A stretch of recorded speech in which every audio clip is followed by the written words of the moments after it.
السلام علیکم ګرانو کتونکو خراغلاست. امید لرم چې ټول به روغ و جوړې. زه یم جاوید خان.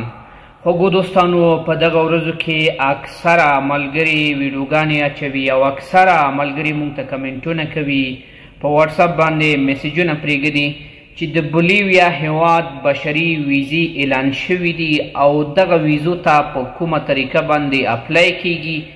کوم کسان کولی شي چې دغې ویزو ته اپلای وکړي. د بولیویا هیواد د ویزو لپاره کوم ډول اسنادو ته یا ډاکومنټس ته اړتیا ده او همدغسې خوږو دوستانو د کومو هیوادونو نه موږ کولی شو چې دغې ویزو ته اپلای وکړو. او خوږو دوستانو دا خبره حقیقت لري که نه لري چې آیا بولیویا هیواد بشري ویزې ورکوي نه ورکوي، په افغاني پاسپورټو ورکوي، په پاکستاني پاسپورټو ورکوي. د بولیویا هیواد کنسلګري یا سفارتونه په کومو هیوادونو کې دي او تاسو د کوم ځای نه کولی شئ چې انټرویو واخلئ. دا او دغسې نور معلومات ټول زه تاسو سره په همدې ویډیو کې شریکوم. خو مخکې له دې نه خوږو دوستانو چې د مکملې ویډیو په طرف لاړ شو، که چیرې تاسو زموږ دغه یوټیوب چینل ته نوي یاستئ، مهرباني وکړئ خوږو دوستانو چینل ځان سره سبسکرایب کړئ. د ویډیو لپاره یو لایک هم ضروري دی، ویډیو ځان سره لایک کړئ. او همدغسې خوږو دوستانو که ویډیو نه هم څه ناسم معلومات ترلاسه کړه، ویډیو د خپلو ملګرو سره ضرور شریکه کړئ. خوږو دوستانو، د بولیویا هیواد چې دی دا په لاتین امریکا کې یو وړوکی شانته هیواد دی چې برازیل او پیرو تر څنګ دی. خوږو دوستانو، دا چې بولیویا هیواد یو ورکوټې شانته هیواد دی، بشري ویزې نه لري، د امیګریشن سیستم یې دومره ډېر قوي سیستم نه دی. او خوږو دوستانو، هغه هیواد ته مخصوصا د افغانستان او د نورو آسیایي ممالکو د کسانو تګ راتګ ډېر کم دی. نو دغه هیواد هیڅ امکان نه لري چې په اوسني حالاتو کې بشري یا هیومنټیرین ویزې ورکړي. ولې خوږو دوستانو، د بولیویا هیواد په افغاني پاسپورټونو باندې، د پاکستان په پاسپورټ باندې او د نورو آسیایي هیوادونو په ټراول ډاکومنټ یا پاسپورټ باندې ټورسټ یا سیاحتي ویزې ورکوي. هغه هم خوږو دوستانو صرف د یو میاشت لپاره ویزه ورکوي. اکثر یو میاشتنۍ ویزه وي. ډېرو کمو کسانو ته امکان دی ولري 3 میاشتنۍ ټورسټ ویزه ورکړي. هغه هم هغه کسانو ته خوږو دوستانو چې په پاسپورټ باندې له پخوا نه ډېرې ویزې لګېدلې وي، د پاسپورټ اعتبار های لیول کې وي. نو هغه کسانو ته بیا خوږو دوستانو د بولیویا هیواد ټورسټ یا ویزټ یو میاشتنۍ ویزه ورکوي. خوږو دوستانو، د بولیویا هیواد د ټورسټ یا د ویزټ ویزې اخیستلو لپاره تاسو سره ډېر مهم اسناد پکار دي. اول دغه د خوږو دوستانو چې ستاسو پاسپورټ کې باید کم نه کم 2 میاشتې وخت وي. ستاسو په پاسپورټ باندې مخکې له دې نه چې تاسو د بولیویا ویزه واخلئ د نورو هیوادونو ویزې لګېدلې وي. تاسو باید نورو هیوادونو ته ویزټ کړی وي. کم نه کم تاسو دوبۍ، ترکی، همداسې ایران، قطر، مراکش او داسې نورو هیوادونو ته باید تاسو کم نه کم سفرونه کړي وي تر څو تاسو دغه ویزټ درکړي. که ستاسې پاسپورټ بالکل نوی فرش پاسپورټ وي نو ډېر په مشکله تاسو دغه ویزه میلاویږي. ځکه ولې چې خوږو دوستانو امیګریشن هم ځان لپاره څه رولز، څه قوانین لري.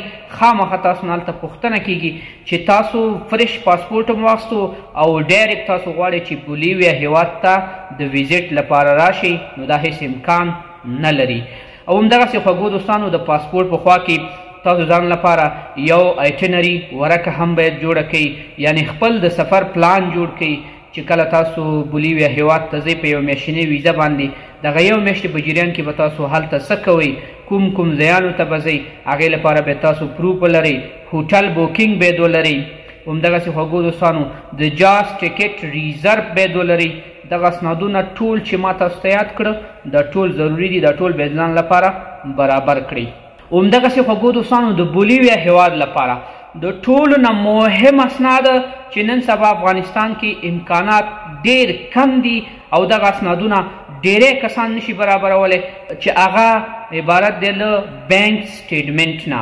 بینک سټیټمنټ کې داسې هم نشي کېدلی خوږو دوستانو چې تاسو لاړ شئ په یو ځل یو 15 لکه یا 10 لکه افغانۍ یا مثال $4,000 واخلئ، خپل بانک کې واچوئ، بیرته وباسئ، هغې باندې سټیټمنټ جوړ کړئ، تاسو ته ویزا درکوي. بلکل تاسو ته په دغه سیستم باندې هم ویزا نه میلاویږي.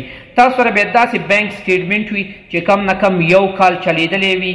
د 1 کال په جریان کې ستاسو هغه بانک اکاونټ ته ترانسفر شوی وي، تاسو هغې نه انکم پیسې راخستې وي، پیسې مو ورکې اچولې وي، ویډرا مو کړي وي خوږو دوستانو، او یا مثال تاسو د خپل د بانک نه آنلاین خریداریانې کړي وي. مطلب ستاسو یو ریګولر باقاعده سټیټمنټ د 6 میاشتو هغوی غواړي چې د 6 میاشتو په جریان کې کم نه کم خوږو دوستانو تاسو $4,500 پورې د خپل بانک مصارف کړي وي او ستاسو په سټیټمنټ کې هغه ذکر شي، نو بیا خوږو دوستانو تاسو ته دغه ویزا میلاویدلی شي. بل خوږو دوستانو د بولیویا دغه ویزټ ویزا چې ده، دې لپاره تاسو ته د پولیس کریکټر یا نو کرایمینل ریکارډ پکار دی خوږو دوستانو، چې په اوسني حالاتو کې افغانستان کې جوړول ناممکن دي.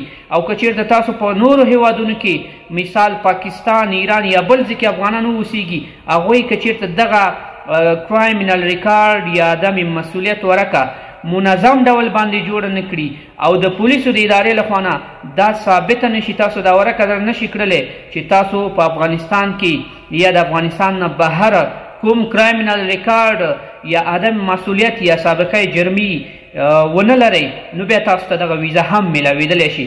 نو دا سند هم خوږو دوستانو ځان سره نوټ کړئ، دا هم ضروري دی. که چیرته تاسو دغه سند ونه لري، نو بیا هم تاسو د بولیویا هیواد ویزټ ویزې ته اپلای نشئ کولی. خوږو دوستانو زه تاسو ته په واضح ډول باندې وایم چې هیڅ امکان نه لري چې تاسو بولیویا هیواد ته هیومنټیرین ویزا واخلئ، ځکه چې خوږو دوستانو کله چې د کوم هیواد هیومنټیرین ویزا اعلانیږي، نو د هماغه هیواد پریزیډنټ، رئیس جمهور یا صدر اعظم او یا پرایم منسټر هغې باندې امضا کوي او هغه په رسمي توګه باندې اعلانیږي چې دغه هیواد ته مونږه بشري ویزې ورکولی شو. خوږو دوستانو د بولیویا هیواد کې یو خبره شته دی چې هغه سیستم اوس بند شوی دی.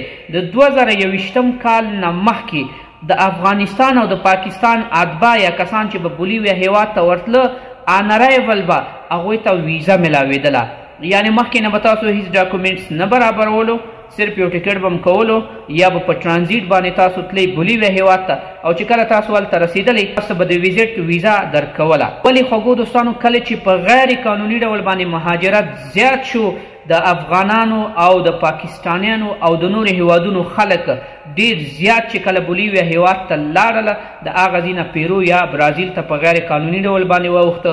د هماغې له وجې خوږو دوستانو اوس دغه انرایول ویزټ یا فری ویزا هم بنده شوې ده. خوږو دوستانو دا چې تاسو به د بولیویا هیواد ویزټ ویزې ته څنګه اپلای کوئ، په راتلونکي ویډیو کې به انشاءالله زه تاسو سره مکمله طریقه شریکوم، د فورمې د ډکولو طریقه به تاسو سره شریکوم، کوم ډاکومنټ چې ورته پکاریږي هغه به هم انشاءالله تاسو سره شریکیږي.